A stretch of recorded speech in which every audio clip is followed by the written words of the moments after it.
महिलाओं के लिए जो एंटरप्रेन्योरशिप का रास्ता चुनना चाहते हैं, यहाँ पे जो डेलिब्रेशंस होते हैं, डिस्कशंस होते हैं, एक कॉन्वर्सेशन शुरू हो जाता है गवर्नमेंट के साथ भी। और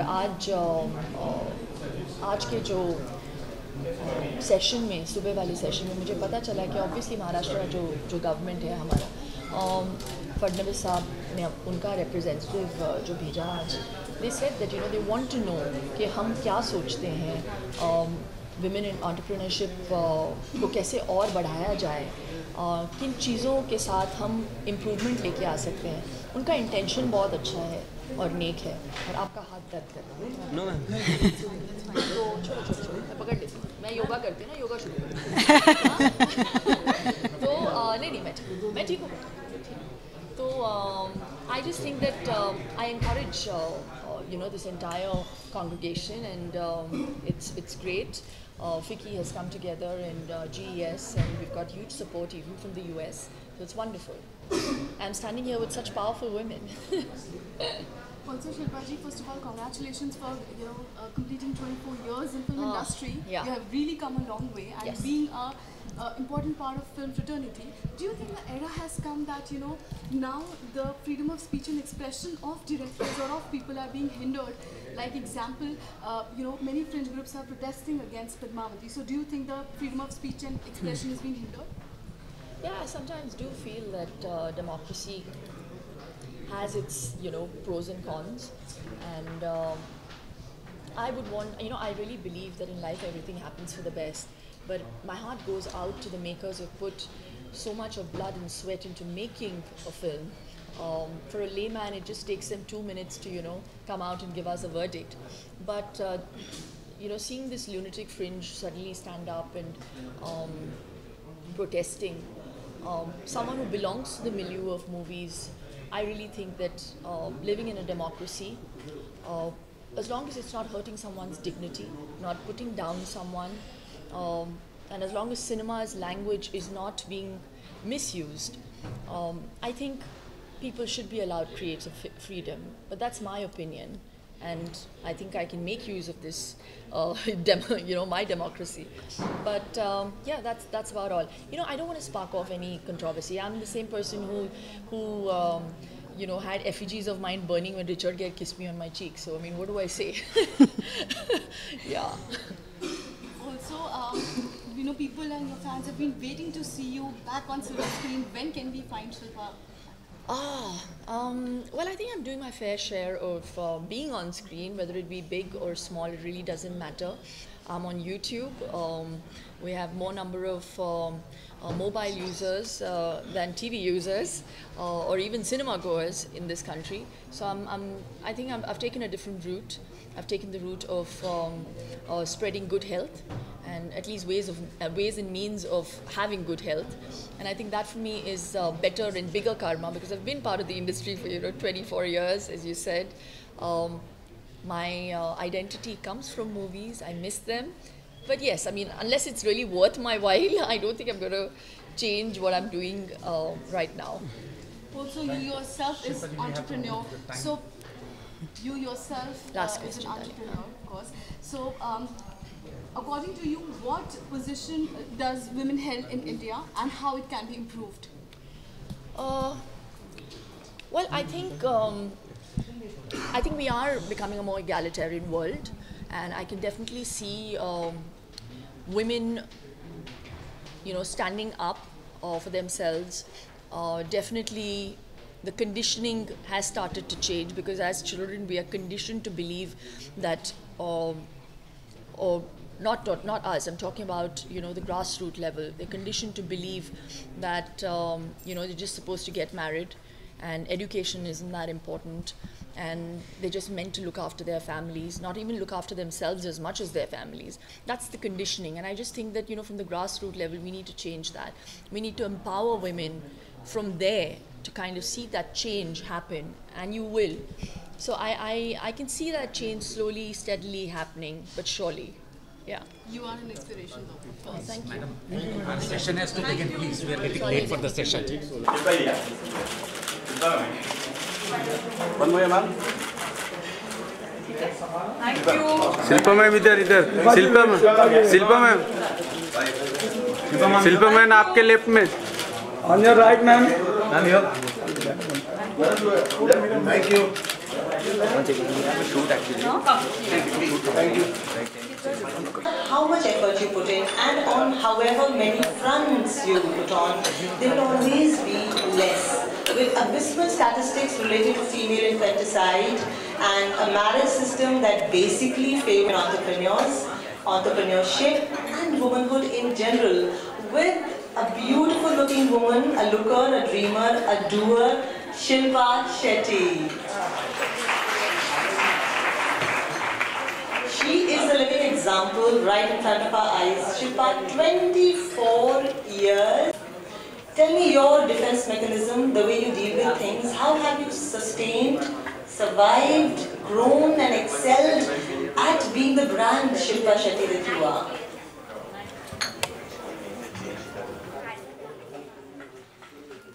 Is it still morning? Yes. Very good afternoon to everyone present. I'm actually in August's company. Girl power. This is us. Yes.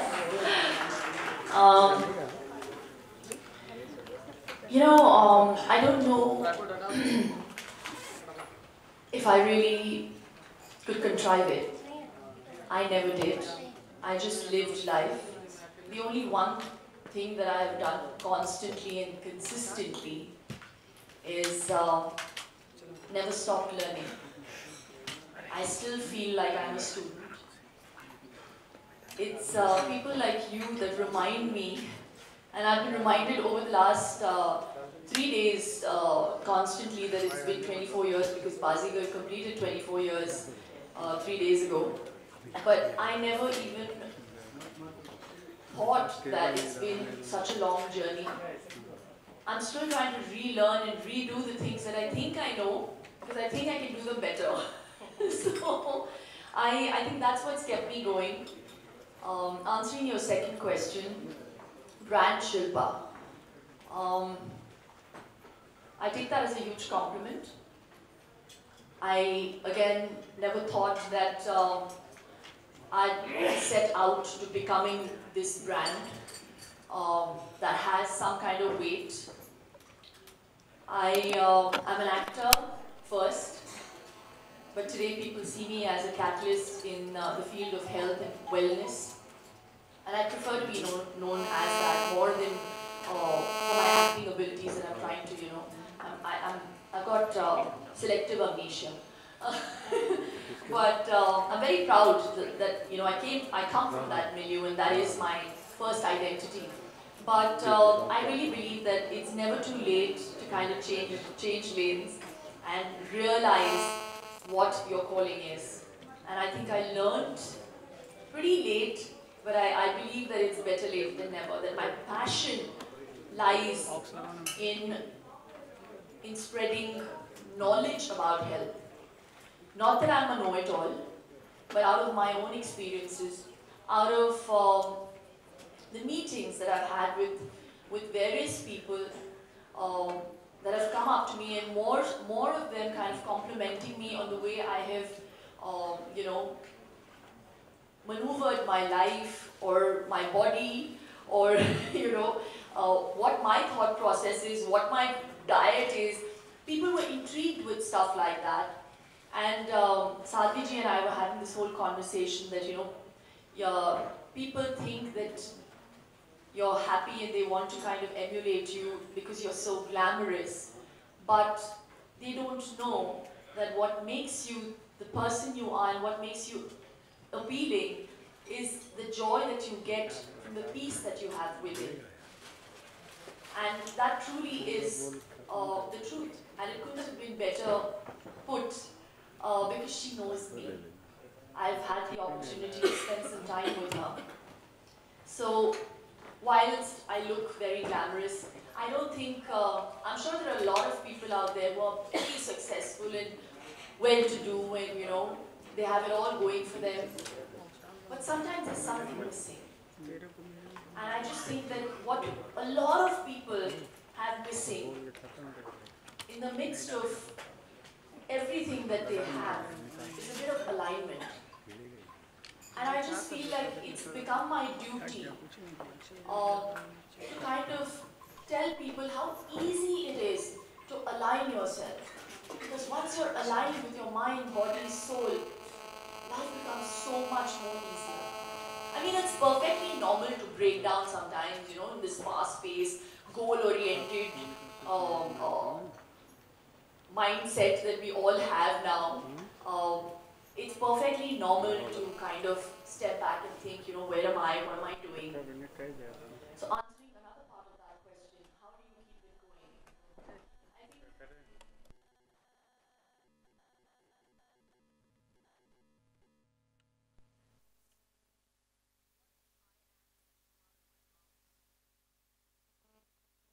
we have to sit and get a little introspective when we say, you know, I'm tired, I am fed up, I'm so lonely, I'm so sad, you know, I'm so hardworking but I'm not getting success.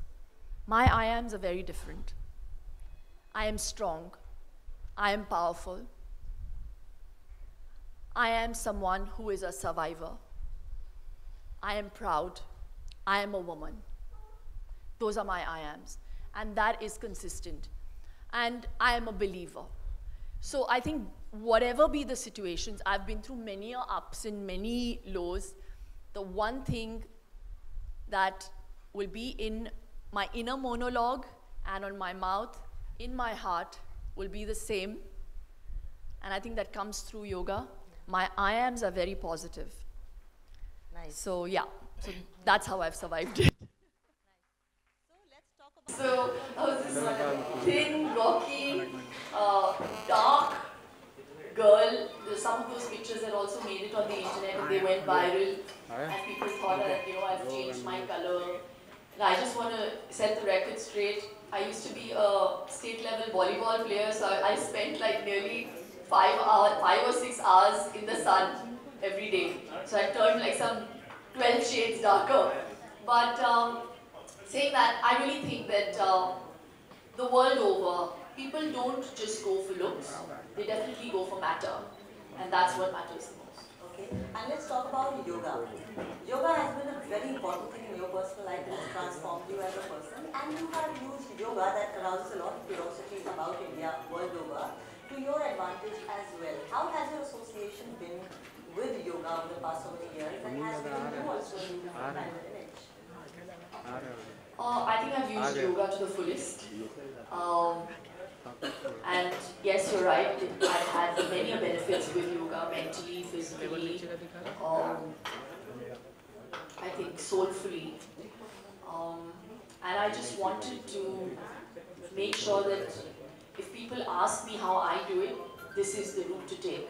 And there is no other way to do it. So yeah, I have taken that route.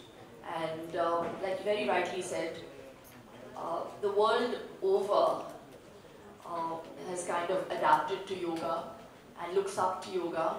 But I just feel like, I think 10 years ago when I did my first DVD, there wasn't that much appreciation for yoga. I mean, we come from a country from where yoga hails from, but we don't have that kind of respect for it. We suddenly have respect for it when Madonna does it. So I just felt, and also there was this thing about yoga is for old people. So I was like, I really wanted to debunk, you know, those preconceived notions, and it's made a huge difference to my life. I think it brings about a certain stillness in this constant motion that we call life. So why wouldn't I want to propagate it? Yeah. And talking about the 4 F's that don't go wrong as a business proposition: food, films, fitness, fashion. You have had your hands deep into all 4 of them for a really, really long time. Do you think so? I think we somewhere invariably dabble with these 4 F's. Yes, I have got my hands dirty. Belonging to this milieu. But you learn from experiences, and I just think that with experiences, it gives you a bit of maturity, and you can't buy experience. So what I used to look like 24 years ago, and my confidence with those experiences has changed the kind of dresser I am, what I speak, how I'm turned out.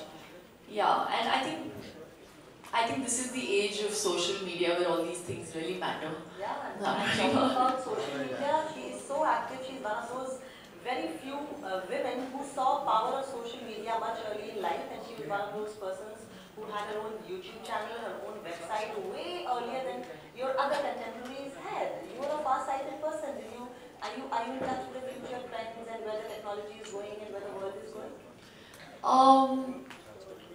I don't know about that. I just think that I've always wanted to be a trendsetter in life, whether it be, style or whatever I want to be remembered as. I just think that it's just simple maths, that in a country of 1 billion people we have, I think the statistics say that we have around maybe 167 TVs, but then we have some 650 SIM card users, and then we have another 400 odd internet users. So why not the digital way? I mean, it's just not rocket science. And taking it from there, I also, I started cooking on YouTube because I wanted, I really feel like I'm an old soul in a new body, which we all are, which we don't kind of resign to. But I'm this very old soul in this so-called young body, I want to call myself. But I feel like this generation is steering towards aping the West. There's nothing wrong with the West. I think there's a lot that we can take from them. They're very driven, they're very focused. You can't go meet them without an appointment. I think we should do those things. But when it comes to being culturally bound, spiritually anchored, going back to doing things from scratch, something as simple as cooking. I don't know why we order, my manager will scream at me if I take the name of an aerated drink, so I'll just say aerated drink. So we order an aerated drink, or we treat our children with junk food, making it aspirational, making it seem like, oh, it's a great thing. You are being rewarded for something with junk food. So your child has been inculcated with these bad eating values. When home-style cooking and Indian cooking is the most healthy for your systems, I don't know why we emphasize so much on values and touching our parents' feet, and we make sure that our children does a namaste when an elder enters the house. How's that we don't pay so much importance or emphasis on eating habits? So I have a huge problem with that. And then I feel this generation is so busy working, me too, that we feel that Indian cooking is very cumbersome. So resort to ready-made foods. We're not reading we're not reading at the back of the packs. Label reading is so important. While we're all so educated, make use of that education. They've written that it's got bad sugars, but you will still buy it. And it's so easy to cook quick, healthy meals. So I wanted to show people that if I can do it, and if I can cook a meal for my child and my family in 5 minutes, you can too. So my entire tryst with cooking happened because I also enjoy cooking. I just felt that maybe if I could play a catalyst in changing the mindset of the younger generation, and people maybe are also scared to go into the kitchen and say that, oh, okay, I don't know how to cook. I'm not saying that, I am Nigella Lawson. I'm just saying that if I can cook, so can you. And I wanted people to be encouraged to get into the kitchen and dabble with Indian food and our spices and ghee and coconut oil and all the great stuff that we have. But that is a popular perception. Do you girls cook in your houses, and do you think cooking is mostly restricted to women and men should also cook a little more often? Do you think so? See, my YouTube channel is up for one and all. Even the men can also learn. Yeah, It's also for single men. Yes. I went through a couple of your recipes. They were simple and men and women could both do it. Yes. And cooking is also something that needs a different narrative in India. We think that cooking is only a woman's job. By the way, tell me, how much does your husband help you in cooking? He is a very good cook. So when we have a home in London, when we are in London, khudi malik, khudi nogar, so he does the cooking. So the breakfast is his department. I will cook the lunch, and sometimes if I don't want to cook, I'll say I'm on a holiday. Let's go out. So yeah, but he does cook. Yeah, he does. So you have a website, you have a YouTube channel, you're into yoga, you're into so many different things. What do you tell women? What is the perfect strategy for multitasking? What time do you start your day? What time does it end? How do you keep yourself? Just give us a few tips. Don't go by my day, you'll be really disillusioned. My day is, 24 hours is less, but I'm a workaholic. I love what I do. I think that's what keeps me going. Like I said, I'm passionate about what I do. I throw myself into wherever I am at that moment. So if I'm at home, my manager knows I will not respond to emails because it's my time with my son.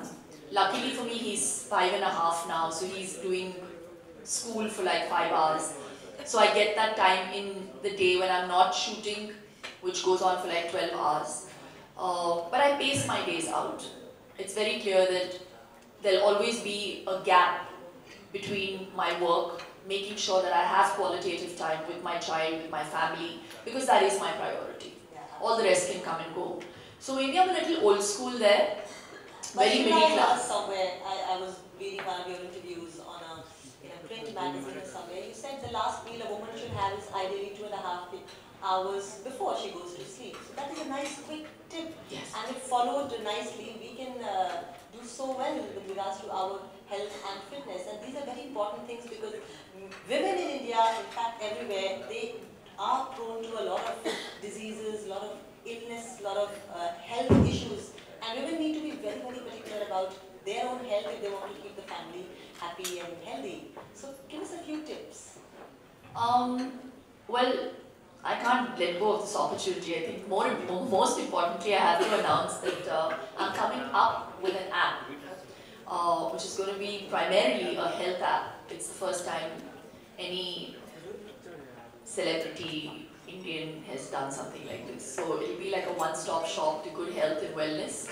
And you can actually log in and figure out what you want to do, how you want to lose weight, whether you want a tighter butt or you want to figure out your loose arms. There will be programs suited for your body type with your ailments. If you want to go through an inch loss or a fat loss program, you have a 21-day targeted program. You'll get push notifications telling you, lazy, wake up, you have to work out today. So, and with a consolidated nutrition weekly diet plan, making sure that you're ensuring that you're going to be eating the right food because it all goes hand in hand. I hate the word diet because I feel with diet comes this whole preconceived notion of tasteless food, oilless food, bland food. So I really want people to understand that it's not a diet, it's a lifestyle modification. That's what I've made in my life. And a lot of people know about my Sunday binges now. I want to prove to people it's not to show off that I'm eating a rasgulla. I mean, what am I going to get out of doing that? It's to show to show people that I enjoy my life. I'm not craving to eat something sweet. And then you crave so much that your cortisol levels are, going higher and your metabolism is slowing down, which is why most people don't lose weight. You see a lot of people struggling to lose weight because you're keeping very long hours between their meals. So your body is a machine and your mind is the hard disk. So your hard disk is now telling your body, okay, you're not going to feed me, so now I have to store fat to make sure that I function. So it's the worst thing to do. So just figure out your meals, and when I say eat 2.5 hours before going to bed, or 3 hours preferably, I don't eat anything after 8 o'clock. Unless like dire straits and you're on the road, you're traveling. Even then I always have like a small package of nuts in my bag. And I'm a mother, so I'll always carry something in my bag. There'll be like, it's like a Pandora's box, you'll find everything. So I think also very importantly, if you want to start losing weight or feeling healthy, chew your food. I don't know why we have started gobbling down food. I mean, these are such simple things. You forget giving people a diet plan. Basics. Ayurveda has given us 32 teeth, they say. So, not Ayurveda, but God has given us 32 teeth. But in Ayurveda, they say we have given those 32 teeth to chew 32 times. Each morsel is supposed to be chewed 32 times. Okay, fine, I agree. You guys are all very busy. 28 times. How many of you chew even 15 times? Look at this. But We don't chew our good food. tip. Yeah, absolutely, you're right. We don't chew our food. And in fact, last night, I would tell you, let me be honest, I tried having my last meal 2.5 hours before I went to sleep. And I felt so good in the morning. And also at the time I went to bed, you feel so light and just relaxed. You know what people don't understand is like I said, it's not rocket science. If you just understand the basics of how your body functions, is that when you feed it, it works on digestion, digestion. So it has to digest the food, it has to break down the food. You eat, there are a lot of people who eat at like 11, 11:30 and then go to bed at 12. So the food that is in your stomach, your body also needs rest, right? So all your organs will start slowing down. So the food that is not completely digested, what happens to it? It just stays in your stomach and it rots. It ferments, which is why so many of us suffer with gas, acidity, indigestion, whatever you want to call it. So it's very, very simple. So when I say that you stop eating, shut your mouth at 8 o'clock, eat with your children, eat a family meal, fine, you are busy, make it 9 o'clock, make sure you go to bed at 11:30, saying that, even I don't go to bed sometimes at 11:30, but I make sure that even if I am peckish, I don't eat the wrong thing, Fine, if you feel hungry before going to bed, have some roasted makhanas, easy to digest, don't have a fruit. They say, Olive? No, high sugar. Yeah? No, you can do olives, yeah. They say you shouldn't have anything raw in the night, after sunset. They say no raw after 4, but I would say in India after 6, because the sun is still up in our country till 6. Because when the food is raw, you should eat it when your metabolism is high. So that's why they say your metabolism is at its highest in the morning, right? So you should first have something raw in the morning, whether it be a fruit, an avocado, vegetable juice. I prefer things in whole, but this generation is different, right? So yeah, Right. I've just blabbered so much. No, not at all. So that is the exterior. Now let's talk about the interior of a woman. I'm very fond of Urdu poetry. I myself write Urdu poetry.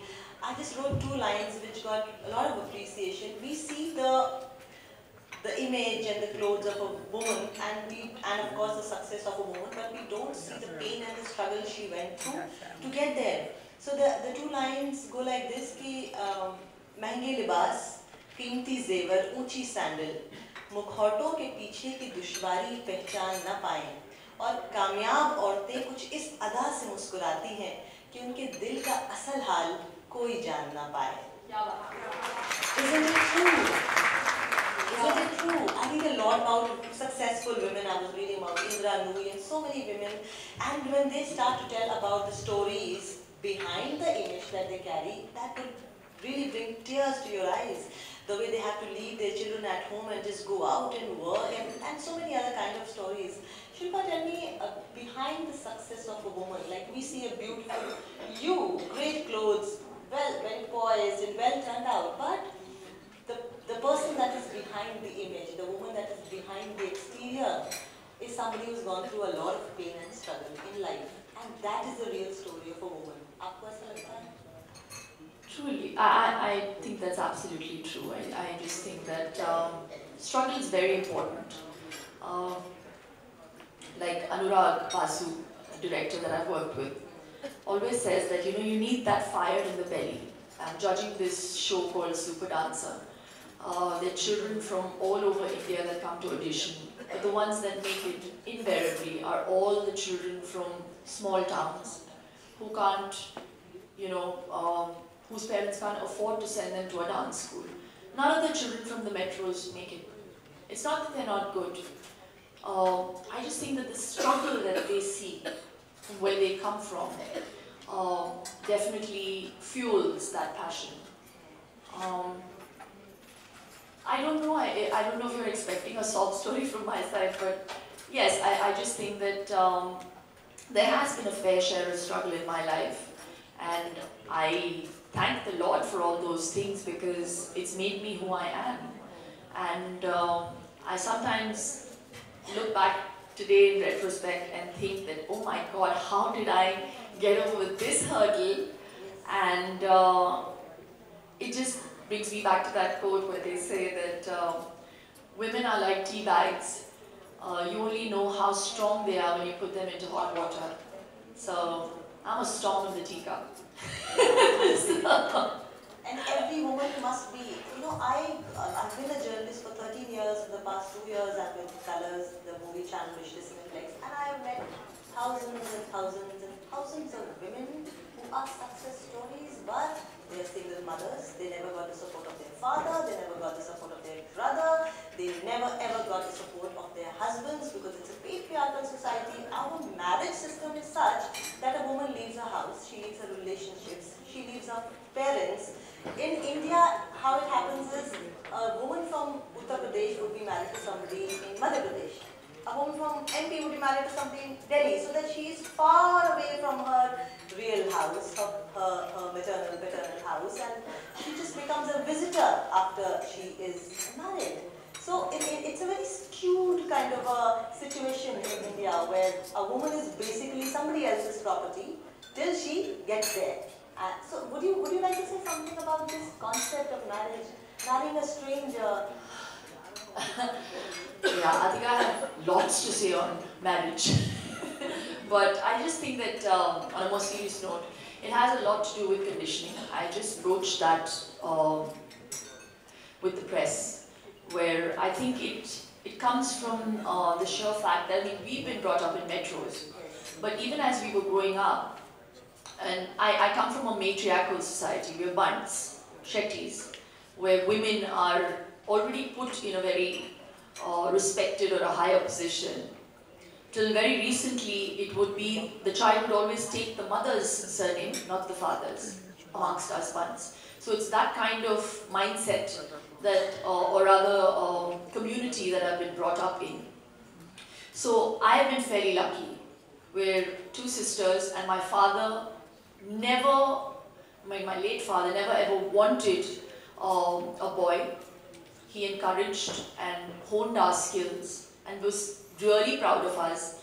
My mother was the first working woman in the bunt community. I was the first bunt actress in the film industry. So yeah, there have been many firsts amongst us. But saying that, I think coming down to, even with my mom, she wanted to make sure that, I knew how to cook, the basics. Because someday I was going to get married, have a family of my own. But she never ever said that, you have to be subservient. Or you have to make sure that you balance your family. I think the words that we use are very, very important. Yeah. And this whole concept of, ek din ladki ko ghar chhod ke jana hai, what is the meaning of that?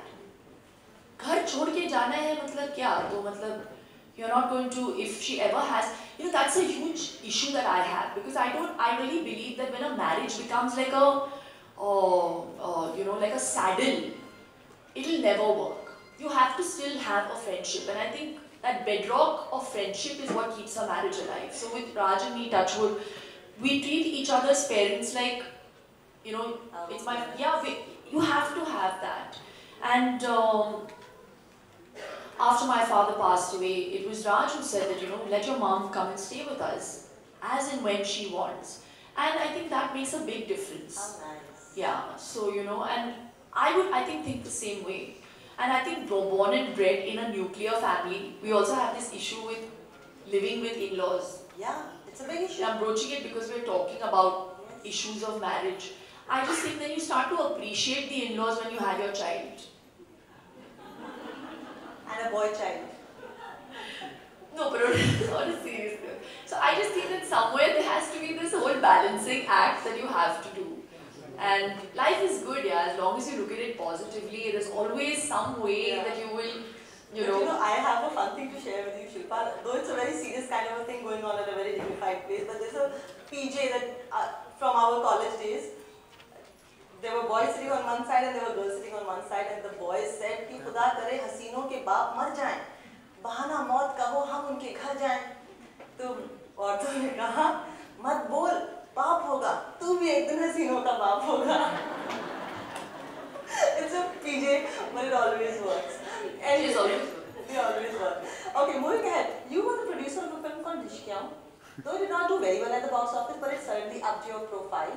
Tell me. Really bad. Yeah, I think I will be very kind to me. अभी PJ से मुझे कुछ याद आया. बादाम खाने से इतनी अक्ल नहीं आती जितना धोखा और बुरी पिक्चर बनाने से. Good one. It was so honest. Tell me, the people in the industry, they think production is men's forte and it is a mud ka kaam. Have you ever faced that kind of expectations and bias? You know, actually, when we launched Dishkyam, I have to be honest. I thought I'll get into the foray of film production, but I felt pregnant. And then producing that child became more important to me than concentrating on the production. I mean, it was weird. So I have to give the credit or discredit of Dishkyam to my husband because I really was not hands-on. And then I realized I think being in front of the cameras is far easier than being behind. You know, so there's such a gamut of you know, stuff that you have to get into. I'm just not cut out for it. Okay. Yeah. You're not cut out for production. No. The biggest production or the best production I've made is the Entrepreneurship. Yeah. Right.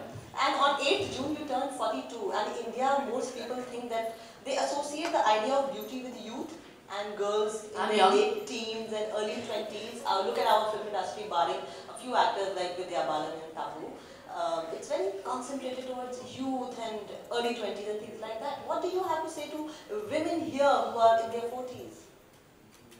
I really think that in this time and age, gosh, does age really matter? No, I think 40 is really like the new 20. Yeah. The 40-year-olds are already looking 40. Yeah. Because they've got so much information thanks to Google and Yeah. Botox, which I think we should edit out of our lives. But no, I really think age is nothing but it's all in your mind. I feel like sometimes age sets in when you lose enthusiasm. Yeah. So I would, if I don't have something to look forward to tomorrow, I feel I'll age. I mean, till now I feel very young at heart. We must have something to look forward to. That is the magic mantra you just gave us. But tell me, with age, some things are inevitable. It also happens with men. You have illness, you have health issues. You were suffering. You were going to say balding. Huh? Balding. That is also with age, inevitable. That is also a big issue. But again, like Botox, you have solutions for that as well. But tell me, in this fast-paced world, what advice would you give to those women who have a very hectic professional lives? Like you had this problem of weakening of the bones, popularly known as osteopenia, I guess that's the word? Yeah, that's what the doctor told me. I had this nagging pain in my elbow, actually in the front of my elbow. So I went to him around 4 years ago, I think. Don't even remember, I think 4.5 years ago. And he said, I think you might have osteopenia, and he told me to do like a whole list of tests. I ran out of them. Yeah. I never saw him again. What are you saying? Yeah, I never saw him again. And the thing is, it's all in the mind. The minute you start believing, I really believe in the whole placebo effect. So I'm someone who has lived and suffered with cervical spondylosis, and I never thought in my wildest dreams I'd be able to do a Shirshasana, because I had an injury between my C4 and my C4 and C5 in my neck. When did that happen? That happened around 15 years ago, and that's why I took up yoga, to kind of heal my neck, and in that process I got healed everywhere. And recently I decided, I said, to hell with what people think, and I thought, you know, maybe I'm a bit old, so my yoga teacher would come and I'd be like, you know, I want to do the Shirshasana, but maybe, you know, now I'm 42, I think I should really try, I think I'm pushing it, I don't need to prove a point to anyone. He was like, ab nahi to kab? And that one line just got me. He was like, you should give it a shot and try it. And I can very proudly say today I can do the Shirshasana without a wall. So there is something within us that is far, far stronger, and it's called the mind. The minute you make it up, it's stronger than your body. We have a will that we underestimate, especially women, with due respect to all the men in this room. I really think we underestimate the power of what we have within. Maybe because it's not been encouraged at some point. Maybe because you don't have that confidence within yourself to kind of let go of your fears. Maybe. So how do you inculcate that kind of confidence? So that's what I'm saying. So you have to understand that the mind is more powerful than your body. And if you put your heart into your mind, there's nothing in the world that you cannot achieve. And you take it from me in writing. I came from Chembur. I had no one from the film industry.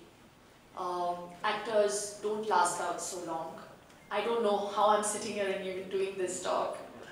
But there is something that that is already predestined, of course. But you can change that course of destiny with your mind, with good karma, with great thoughts. And I'm a true believer of positive manifestations. I wouldn't have reached this position, this kind of happiness and gratitude that I feel today in this room filled with beautiful people, if not for me believing that I am very, very special and that I can overcome any obstacle. So I think every one of us has that within us. We just fail to recognize it, or maybe we ignore it. Yes. And that is the truth. Yes. Yes, and as you know, a very famous Hollywood personality, you would tell me who said this, that turn your wounds into wisdom. Who said that? Turn your wounds into wisdom. Oprah Winfrey said that. And I keep reading a lot on these inspirational quotes for women, and one quote has really stuck with me, and it is that at any given point in time, you have the power to say, this is not how my story will end. I would suggest that keep reading a lot on inspirational quotes on women, and they really give a lot of power and a lot of courage to us, especially the women. And as they say, that if not here, then where? If not now, then when? And if not you, then who? And lastly, I would ask you, Shilpa, when your son's friends, Vian's friends, call you, hi auntie, how do you feel? I feel very happy. No, I have no problem. I'd actually have a problem if they didn't call me auntie. I'd be worried. My God. No, I think I really believe that these added, words that define a personality, it doesn't really matter to me. You can call me auntie, amma, grandmother. It really doesn't change who I am. And yeah, really, thank you so much for sitting and listening so calmly.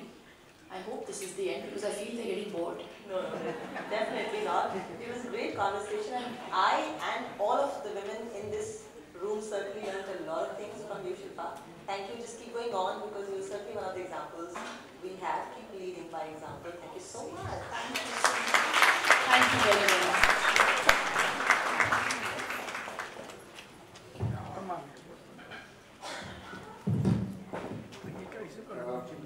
As we move along, I would request Shweta Shaniji, we have to make a very important announcement. Please come on the dais with Shilpa alongside. The Millennium Divas, a community for women who are changing the world by scaling newer heights of success through entrepreneurship. To make it happen, the Millennium Divas Fund is being launched here today, along with Project Hope and We For Me program. It's a women empower women concept which we are launching here. Vishaka, can we have you on the stage as well, please? Please, thank you.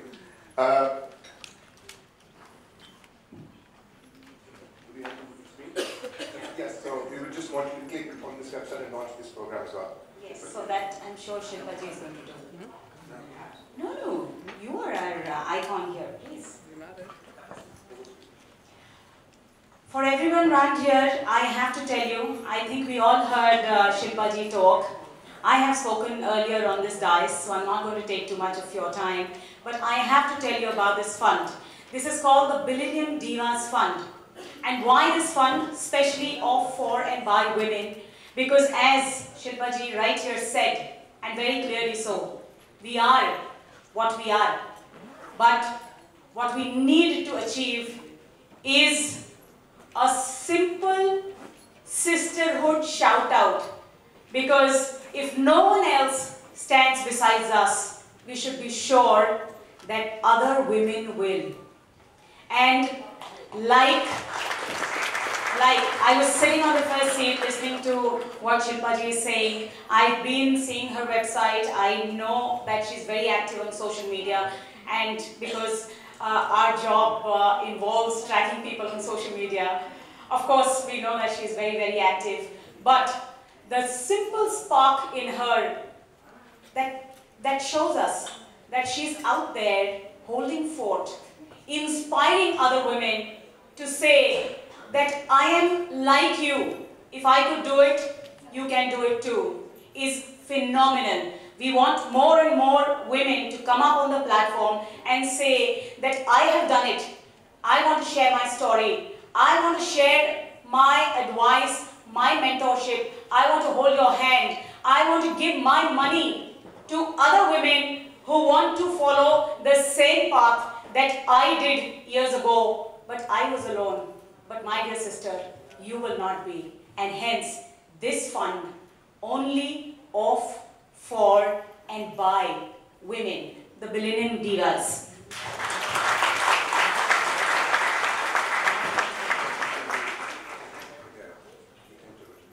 Do I also get funding?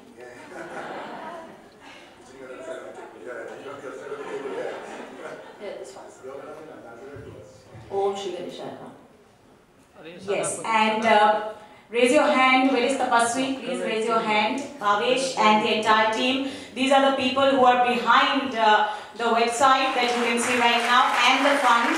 And we are inviting more and more women and men to join us and join the bandwagon to help more urban women to join with their tech startups across India and more rural women. ग्रामीण क्षेत्रों से जितनी महिलाएं यहाँ पर उपस्थित हैं, हम उनको बताना चाहेंगे कि अब लगभग 10 लाख रुपए से लेकर 1 करोड़ रुपए तक आप जिस प्रकार बैंकों में जाकर फंडिंग करते हैं अपने आइडिया की, अपने प्रोडक्ट की, इसी प्रकार अब आप इस फंड के पास आकर पैसे मांग सकती हैं ताकि हम आपको सपोर्ट करें पैसों से, मार्केट लिंकेजेस से और आपको सिखाएं प्रशिक्षण के द्वारा ताकि आप अपने समाज के लिए, अपने परिवार के लिए और स्वयं अपने लिए बदलाव ला सकें।